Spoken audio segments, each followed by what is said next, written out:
अस्सलाम वालेकुम क्लास। आज हम एक इंटरेस्टिंग इन्फॉर्मेशन पढ़ने जा रहे हैं। कहते हैं poke around with a stick in a muddy bottom of a pond और a marsh, you may see bubbles coming out of the mud. ये उनके लिए है जो जिनको एडवेंचर का शौक़ है, जो लोग हमेशा ऑलमोस्ट जो है वो सफ़र करते रहते हैं, कभी इस जगह घूमते हैं कभी इस जगह घूमते हैं। तो जंगलों के अंदर वो सारी जो है वो मार्शली प्लेसेस होती हैं, जिनको हम उर्फ़ आम में दलदल के नाम से जानते हैं। तो जब वो गीली ज़मीन पे चल रहे होते हैं तो क्या करते हैं कि अपने पाँव के आगे स्टिक मारते जाते हैं, ठीक है। तो अगर स्टिक मारने पर किसी जगह से बबल्स निकलें, इट्स मीन कि वहाँ दलदल है, ठीक है। वो रास्ता जो है वो ख़राब है, वहाँ दलदल है, अगर आप उसके अंदर जाएंगे तो आप फंस जाएंगे और मौत भी हो सकती है। तो जो बबल्स होते हैं एक्चुअली वो किस गैस के होते हैं, और द हाइड्रोकार्बन्स गैस मीथेन। क्योंकि ये ज़्यादातर मार्शली प्लेसेस पे पाई जाती थी, दलदली इलाकों में पाई जाती थी, इस वजह से इसको मार्श गैस भी कहते हैं।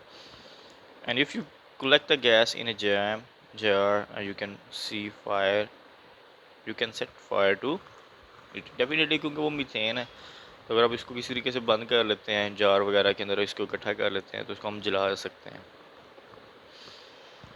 उसके बाद टेस्ट योरसेल्फ थे अल्केन्स से relevant, which is the simplest alkane. तो obviously methane is known as the simplest alkane. Give the structure formula, ठीक है। आइसोपेंटेन एंड आइसोब्यूटेन, ठीक है, इनका स्ट्रक्चर फार्मूला आपसे पूछा गया है। इसके लिए हम पिछले चैप्टर पे आएंगे, पेज नंबर 87, ठीक है। तो ये प्रोपेन है, तो ये ब्यूटेन, और ये क्या है हमारे पास, आइसोब्यूटेन, ठीक है। तो हमें उसने कहा था कि आप क्या करें जी, स्ट्रक्चर फार्मूला देना है आइसोपेंटेन का और आइसोब्यूटेन का। तो बड़ा सिंपल सा था कि आइसो फॉर्म बनानी है तो क्या करें, मतलब पहले आइसोपेंट ब्यूटेन बनाते हैं। एक ब्यूटेन में 4 कार्बन होते हैं, 2, ठीक है। स्ट्रेट चेन नहीं, लेकिन क्या लगा दी नीचे, ब्रांच लगा दी, और 4 कार्बन तो आइसोब्यूटेन बन गई। अब हर कार्बन का आपको नज़र आ रहा है कि एक एक बॉन्ड बन रहा है, सिवाय इसके इसके 3 बॉन्ड बन रहे हैं, 1, 2 और 3। तो हर कार्बन ने 4 4 बॉन्ड बनाने हैं, तो इसका एक बॉन्ड बन रहा है। तो इसके जो बाकी के 3 हैं वो किसके साथ मिलेंगे, हाइड्रोजन के साथ। तो इधर क्या आ जाएगा, H3। इसका एक बॉन्ड बन रहा है, बाकी 3 किसके साथ, हाइड्रोजन के साथ। इसका एक बॉन्ड बन रहा है, बाकी 3 किसके साथ, हाइड्रोजन के साथ। और इसका 3 बॉन्ड बन रहे हैं, एक बॉन्ड किसके साथ, हाइड्रोजन के साथ, ठीक है। तो ये बन गई ब्यूटेन, ठीक है। 1 2 3 4 4 कार्बन है, C4, 3 और 3 6, 3 9 और 1 10, एंड H9। यही था फार्मूला ब्यूटेन का। उसके बाद उसने कहा है आइसोपेंटेन बनाएं। तो सेम यही है कि 1 2 3 4 5, ठीक है। 1 2 3 4 और ये 5, ठीक है। तो 4 स्ट्रेट लाइन, कहीं पे भी ब्रांच लगा दे, चाहे आप यहाँ पे लगा दें चाहे यहाँ पे लगा दें, ठीक है। यहाँ और यहाँ वाली कंसीडर नहीं होगी, सेंटर वाली जो कार्बन्स होंगी, जैसे मैंने यहाँ पे सेंटर में लगाई है ब्रांच, ठीक है। तो यहाँ पे भी आप या इस पे लगा दें या इस पे लगा दें। बाकी इसके एक बॉन्ड बन रहे हैं, इसके भी 3 चाहिए, और हाइड्रोजन इसका 2 बन रहे हैं, इसको 2 और चाहिए 4 पूरे करने के लिए। इसके 1 2 3 बन रहे हैं, इसको सिर्फ 1 चाहिए। इसका एक बॉन्ड बन रहा है, इसको भी 3 चाहिए। इसका भी सिर्फ एक बॉन्ड बन रहा है, इसको भी 3 बॉन्ड हाइड्रोजन चाहिए कंप्लीट करने के लिए। तो ये किसका स्ट्रक्चर बन चुका है, ये है आइसोपेंटेन। उसके बाद why does the burning of alkane requires sufficient supply of oxygen. ये हमने रिसेंटली पढ़ा कि अगर सफिशेंट सप्लाई ऑफ ऑक्सीजन होगी तो कार्बन डाइऑक्साइड और वाटर बनेगा, कंप्लीट कंबस्शन होगी, हमें ज़्यादा एनर्जी मिलेगी।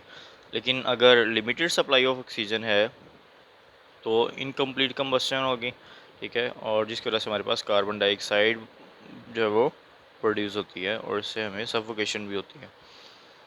तो आप लोग इसका आंसर जो है वो ये ऑलमोस्ट सारे ही लिखेंगे। ठीक है। अगर और वैसे भी इसका कंप्लीट आंसर यही है। उसके बाद है कि what do you mean by halogenation, give the reaction of methane with chlorine in bright sunlight. ठीक है, तो हैलोजिनेशन क्या है, हमने पढ़ा कि reaction in which, sorry, what do you mean by halogenation.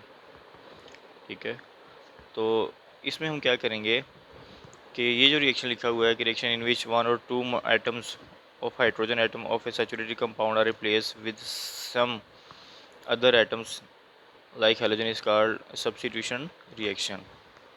ये सब्स्टिट्यूशन रिएक्शन है, लेकिन जब हम सब्स्टिट्यूशन करवा रहे होंगे हैलोजन की, तो हम इस डेफिनेशन में थोड़ी सी तब्दीली कर देंगे, थोड़ा सा चेंज ले आएंगे।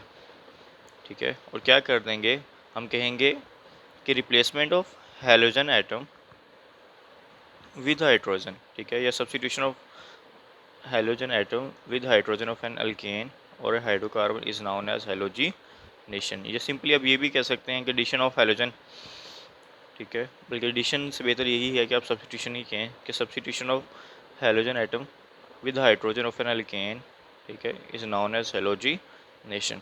उसने क्योंकि ब्राइट सनलाइट का रिएक्शन कहा था, बाकी सारा ये डिफ्यूज वाला है, तो ब्राइट सनलाइट का जो रिएक्शन है वो यही है, और इसकी डेफिनेशन के बाद अब उसके साथ ये आंसर लिख देंगे।